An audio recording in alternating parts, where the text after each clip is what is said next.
আমি গতকাল একটি বক্তব্য দিয়েছিলাম যে নাসিরউদ্দিন পাটোয়ারি ছাড়া আপনারা আপনাদের কর্মসূচিগুলো পালন করেন, আমাদের পক্ষ থেকে সহযোগিতা করা হবে।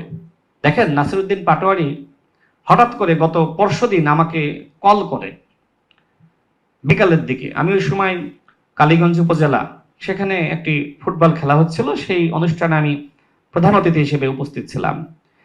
তো তার কল, আমি ভাবলাম যে হয়তো গুরুত্বপূর্ণ কোনো কথা বলবে। তো আমি তাকে মেসেজ করলাম যে আই মিসড ইয়োর কল। দেন সে সন্ধ্যার পরে আমাকে ফোন দিল, তার সাথে আমার কথা হলো। সে আমাকে বলছে যে ভাই, মানে আমি তার সিনিয়র, তো এই জন্য ভাই হিসেবে সম্বোধন করে বলছে যে আমি আজকে টেলিভিশন সাক্ষাৎকারে বলেছি আজকের পর থেকে আমি আসলে আর কথা বলবো না। তো আমি আপনাকে অনুরোধ করি যে আপনি আমার বিরুদ্ধে বলবেন না, আমি আপনার বিরুদ্ধে বলবো না। তো আমি বললাম যে আসলে আমার এখানে ব্যক্তিগত কোনো বিষয় না, আমি যে দায়িত্বে আছি, তুমি যে প্রতিনিয়ত মাননীয় প্রধানমন্ত্রী, তার সহধর্মিণী, তার কন্যা এবং বাংলাদেশের মন্ত্রীদের নিয়ে গালিগালাজ করতেছো, বাজে ভাষায় কথা বলতেছো, তুমি যদি এইগুলো বন্ধ করো আমি তোমাকে নিয়ে কোনো কথা বলবো না। সে বলল ভাই আর বললেন না, আমি ইতিমধ্যে আমার অবস্থান ক্লিয়ার করেছি, মিডিয়ার সামনে আমি বলেছি যে আমি আর কথা বলবো না, আমি চুপ থাকবো, কারণ আমার কারণেই এত কিছু হচ্ছে। তো আমি তাকে সাধুবাদ জানালাম যে তোমার জন্য শুভকামনা থাকলো। এরপরে রাত 11টা-12টার দিকে তিনি আমাকে আবার ফোন দিলেন। ফোন দিয়ে বললেন যে আপনি তো আমার বিরুদ্ধে বলেছেন। আমি বললাম কোথায়? বলছে যে চ্যানেল এস এর বক্তব্য দেখলাম, অন্যান্য বক্তব্য দেখলাম। আমি বললাম যে এটা তোমার সাথে আলোচনা হওয়ার আগে, এই টকশো আগে হয়েছিল, এটা রেকর্ডেড ছিল, পরবর্তীতে তারা এখন কাটিং গুলো প্রকাশ করতেছে, আর আমার এই বক্তব্য তোমার সাথে আলোচনা হওয়ার আগে। তিনি আমাকে বললেন যে আপনি আমাদের বাসায় আসতেন, মানে মন্ত্রীপাড়ায়, এবং আপনি আমাদের কাছ থেকে প্রায় 5 লাখ করে টাকা নিয়ে যেতেন। আমি তো আকাশ থেকে পড়লাম, মানে আমি নাহিদ আসিফদের কাছ থেকে 5 লাখ করে টাকা নিতাম। এটা কি বললো? মূলত আমার কাছে মনে হচ্ছিল যে সে রেকর্ড করবে, রেকর্ড করে হয়তো ছেড়ে দিবে, মানে আমার মানে আমার চরিত্র হনন করার জন্য। দেখেন, আসিফ সাহেবরা যে মেসে থাকতো, সেই মেস ভাড়াটাও আমি অনেকের কাছ থেকে 2000, 1000, ওই সময় তো আসলে এই টাকার অনেক মূল্য ছিল, তাই না? এই টাকাগুলো সংগ্রহ করে অধিকাংশ ক্ষেত্রে আসিফ আক্তাররা যে মেসে থাকতো সেই মেস ভাড়াটা আমি সংগ্রহ করে দিতাম।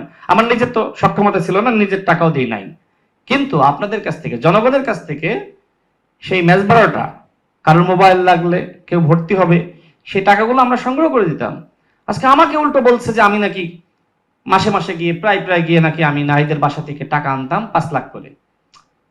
তো আমি বললাম ঠিক আছে, তোমার কাছে তথ্য থাকলে ফাঁস করে দাও। সে বলছে যে আপনার সব ফাঁস করে দেয়, করো, সমস্যা নাই তো। এরপরে বললো যে আপনি ফ্ল্যাট কিনেছেন, সব ডকুমেন্টস আছে। আমি তো আবার আরেকবার আকাশ থেকে পড়লাম। তো আমি তাকে বললাম আমার কোনো ফ্ল্যাট নাই, আমার কোনো ফ্ল্যাট নাই, তোমার কাছে তথ্যপত্র থাকলে সব ফাঁস করে দাও। এইভাবে সে একটু মানে ব্ল্যাকমেল করার চেষ্টা করলো। তো আমি এ বিষয়ে ফেসবুকে আমার অবস্থান ক্লিয়ার করেছি, কারণ আমার কাছে মনে হয়েছে যে আমার সাথে যেহেতু কথা বলেছে, এই ধরনের কথাবার্তা বললো, হয়তো রেকর্ড করে কোনো কিছু তারা আবার সামাজিক যোগাযোগ মাধ্যমে তারা পোস্ট করতে পারে, যে কারণে আমার অবস্থান আমি ক্লিয়ার করেছি। এবং আজকে আবার আমি স্ক্রিনশট শেয়ার করেছি। কেউ কেউ বলছে যে এটা তো মুখের কথা, প্রমাণ তো নাই। তো প্রমাণ আমি ফেসবুকে ইতিমধ্যে পোস্ট করে ফেলিয়েছি। তো আমি আসলে মনে করেছিলাম যে নাসিরউদ্দিন পাটোয়ারি হয়তো অনুতপ্ত হয়েছে, সেই জায়গা থেকে আমাকে ফোন করেছে। এবং আমি মনে করি মানুষ ভুল করে এবং ভুলের মার্জনা থাকতে হয়।